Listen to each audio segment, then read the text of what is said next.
მოსწავლე ახალგაზრდობის სასახლეში რელიგიის საკითხთა სახელმწიფო სააგენტომ ადამიანის უფლებათა საამოქმედო სამთავრობო გეგმის ფარგლებში 2016 წელს განხორციელებული პროექტები და ის სახელმძღვანელოები წარმოადგენენ, რომლებიც ამ პროექტის ფარგლებში გამოიცა.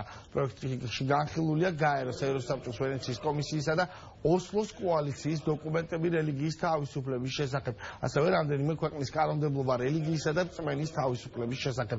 ღონისძიება საქართველოს ხელისუფლების თბილისის მერისა და საკრებულოს, ასევე დიპლომატიური კორპუსის წარმომადგენლები ესწრებოდნენ.